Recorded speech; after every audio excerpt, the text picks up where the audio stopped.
Hello and welcome to World Talks. I'm your host, Sasha Farbach. Now on Friday, Germany's upper house of parliament, the Bundesrat, approved plans to boost spending aimed at revitalizing growth and expanding the military, clearing the final hurdle for a historic shift in fiscal policy. This vote marks a major turning point in Germany's financial strategy, ending decades of fiscal conservatism. Now, the package, which includes a 500 billion euro infrastructure fund and relaxed borrowing rules for defense spending, passed the Bundestag on Tuesday. But to dive deeper into all this, I'm now joined by Piotr Andrzejewski, Chief Analyst at the Institute for Western Affairs. Good to have you with us here on TVP World. Just to ground us a little bit, let's just hear what the Premier of Hesse's state said about all this, really important for how vital this is for Germany's future. In terms of world politics, we are living in a completely new situation. Unlike in previous years, we can no longer take military support from the United States and the transatlantic partnership for granted. This is a real paradigm shift that we are experiencing. First, the bizarre speech by the US Vice President in Munich. Then, the outrageous humiliation of a president whose country is fighting for freedom, and a partner in values at that. That really has changed everything, and it has also changed us. And Europe, Germany, must respond to this quickly, decisively, and in the midst of many simultaneous crises, we must make our country stronger and more independent at all levels. So there we have it, a paradigm shift. I mean, this is something that Germany is not known for, very big changes relatively quickly. So Piotr, tell us a little bit about what we've learned from this and how quickly this huge amount of money could be made available. What does that look like? What's the next step in your assessment in all this? Well, thank you for having me and for the invitation. Well, first of all, I would like to address what you have said in the very introduction, that it is a historical shift, a paradigm shift of the fiscal policy of Germany. In fact, it hasn't been even a decade since the debt brake was introduced. It was 2018. And from this perspective that we now have today, after the election, after the voting in the Bundesrat, in the higher chamber or the federal chamber of the German parliament, I could say that this fiscal anorexia of Germany was a historical anomaly. It lasted only for about 7 years. So it's not really a staple of German policy. It was temporary. And now Germany just follows the whole flock of other European countries. They want to boost their military spending and boost their innovativeness and competitiveness through direct subsidies coming from more debt. So Germany is just joining other European countries in that regard. So is it a historical paradigm shift? No, it's just a return to a regular fiscal policy of other developed states. I'm going to challenge you there, Piotr, because what I'm just hearing you, and it sounds like Germany was always a big spender on defense. Now, if I look at some of the limited history that I recall, I don't think that was ever the case. You're right about the debt brake 2018. But if we go back to other chancellors, if we look at Schroeder, if we look at down the line even further, Germany has never really spent a lot of defense since the end of the Cold War. So correct me if I'm wrong there, but it is very much a change of spending a lot more than it ever has, at least since the end of the Cold War, no?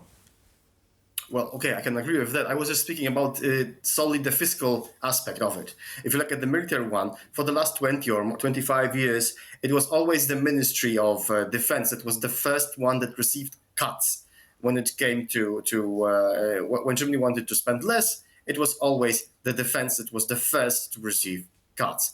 And therefore, the German military, the Bundeswehr, is a very bad shape.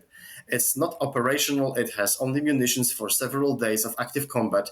So it's not in a position to be an active military force right now. And it's in dire need of more money and more investment and changes. But this is nothing new, actually. I just want to remind our viewers that just 3 years ago, on the 27th of February 2022, the last chancellor, Olaf Scholz, has introduced his Zeitenwende, or the turning point, as it was called, a historical paradigm shift.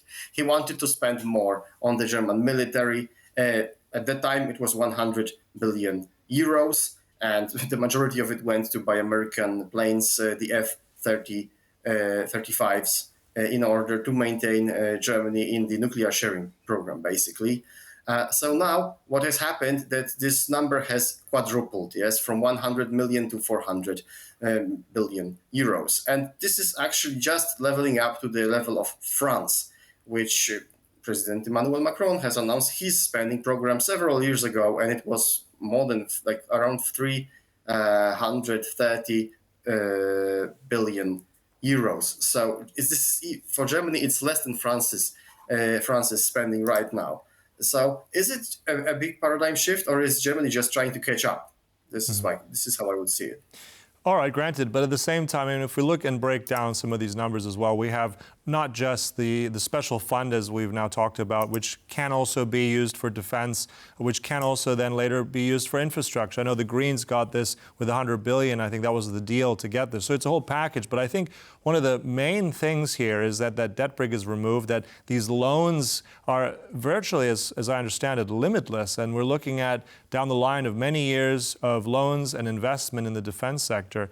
So I'm just wondering, I mean, in that case, do you sense this as something, semantics aside, let's look at tangible effects of this. We've already seen that in weeks past, Rheinmetall, other companies, German defense companies really boosting. They can see and sense the money now flowing.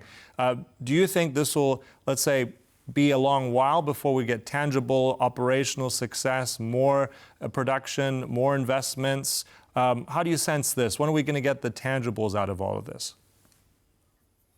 Well, the short-term results will be felt almost immediately, I would say. Like Germany's economy was poised to enter a third year of stagnation or even recession after 2 very, very thin years. And so this is going to be a nice boon, a nice boost for the economy. And of course, the military sector, the construction sector will all benefit from these changes. But it always comes at a price. And you said that it can be limitless. No, taking on more debt is not limitless. After some time, the state will be burdened by borrowing costs that will be a growing burden for the federal budget, and then Germany will have to stop borrowing more and more, and it's as simple as that. But the thing is, Germany, thanks to the debt brake, has a very huge ability to borrow more. Debt to GDP ratio is only 60% or 63, a little above 60%. So it's in a much better position than France or Italy, for example, to borrow more money and invest them quickly. So they have around a decade, I would presume, of more subsidies, of a subsidy-run economy that can boost the innovativeness and competitiveness of the German economy, but this is not a given. Well, there are already some negative results of these proposed changes. Well, simply the borrowing costs are rising, not only for Germany, but also for other Eurozone states. Especially, it can be much more difficult for France or Italy, who have much bigger borrowing costs. And it's already influencing the whole Eurozone. Mm-hmm.